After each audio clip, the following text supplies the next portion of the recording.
Masculine and feminine principles when it comes to astrology. We call it polarity.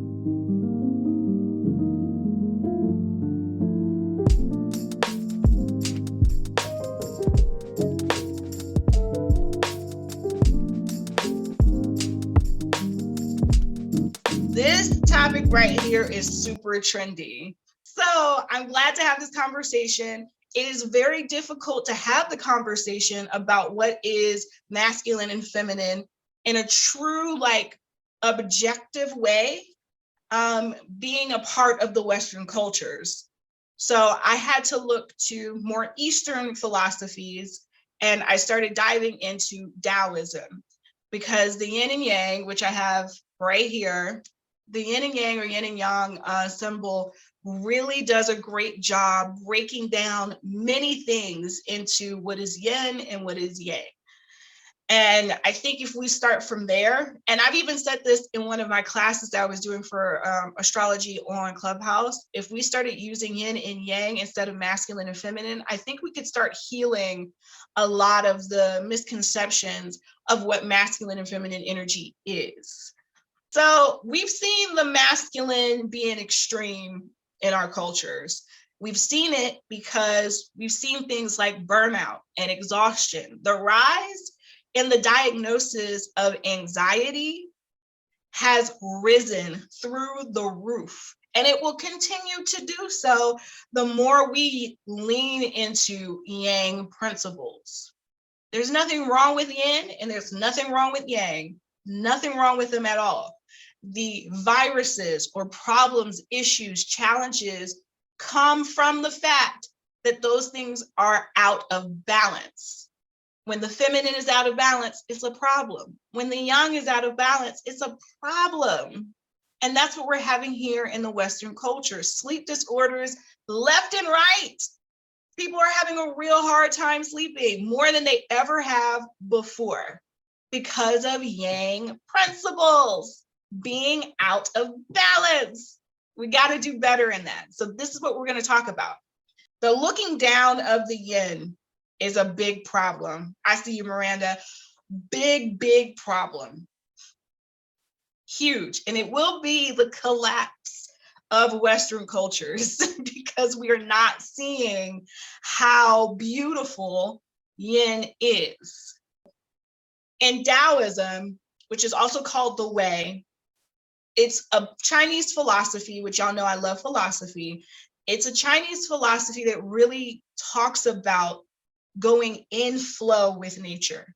It starts with letting us know that we are nature. We're a part of it.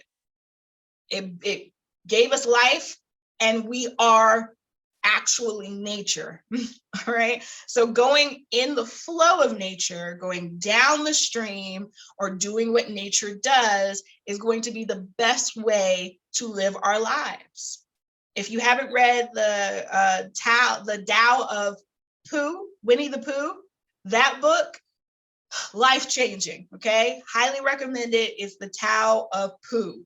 And I'm saying Pooh like Winnie the Pooh, not like shit.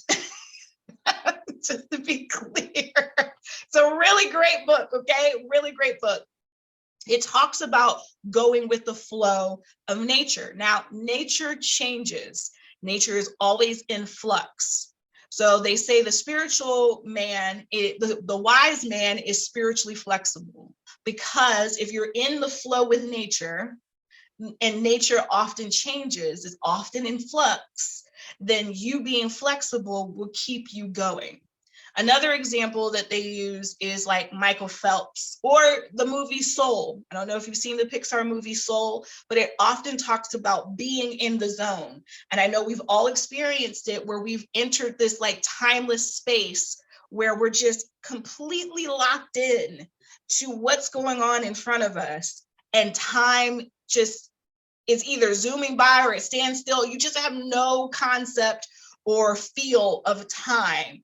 And being in that zone consistently, some people say being in the moment, being in the present, that and just moving with the flexibility of nature makes life easier. You have less resistance.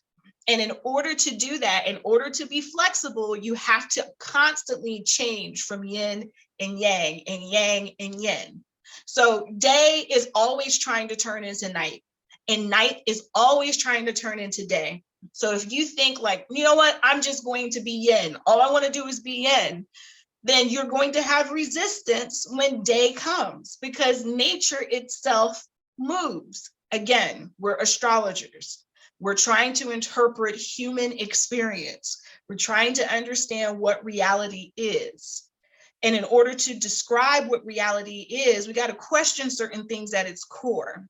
So if we see reality as being ever so changing, which it does, and then we get a client in front of us, or us ourselves are in some type of challenge, we got to see what the resistance is. We got to see what we're trying not to change into, what we're not trying to be flexible in.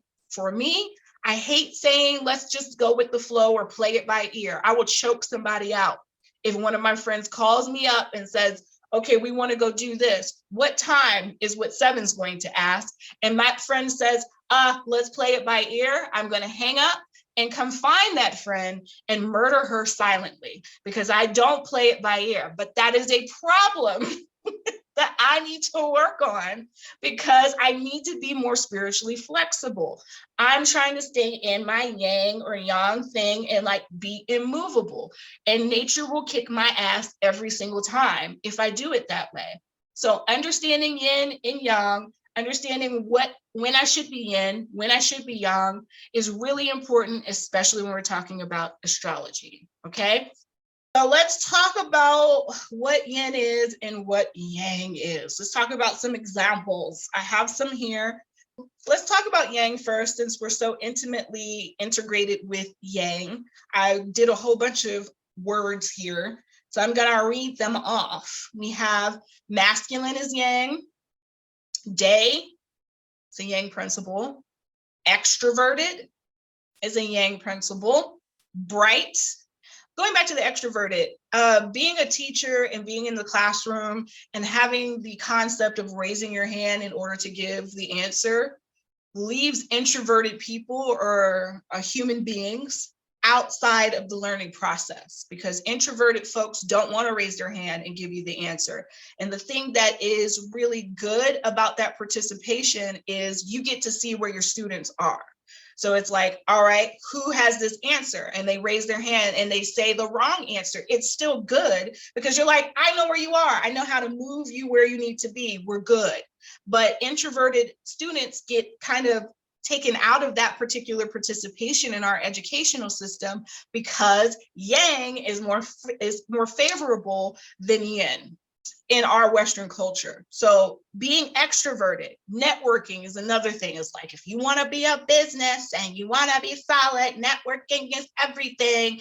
And it's like, well, what about the yin principle of being introverted? So you're saying that you can't create a business unless you're out there schmoozing with people? That's not true.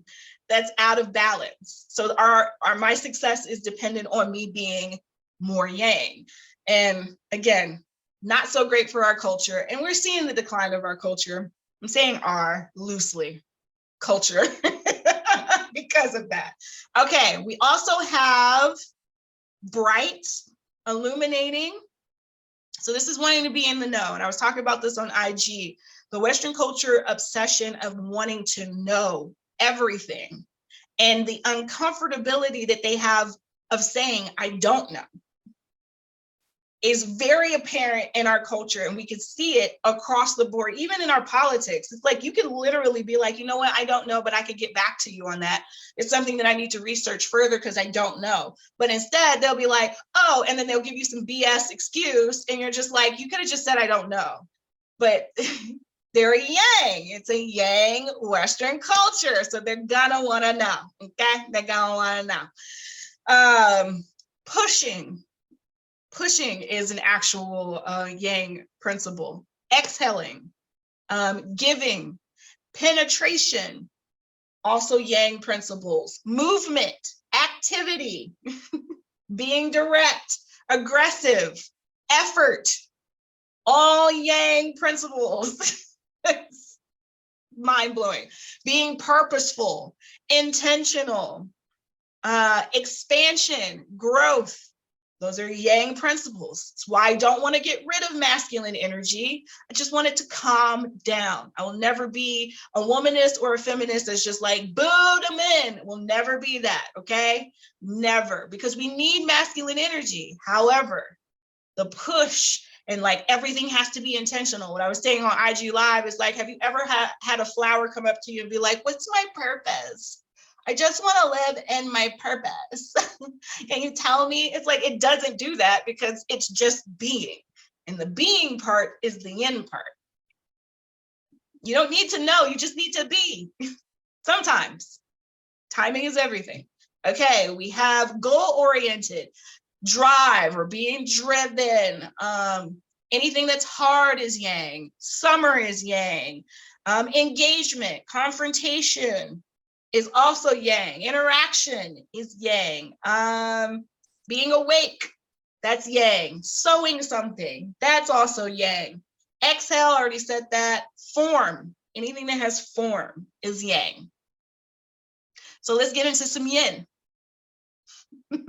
Yin is obviously feminine. It's nighttime, it's dark, it's mysterious, it's concealed. Why do you think yang became out of balance? When do you think that imbalance really happened? Great question. I think we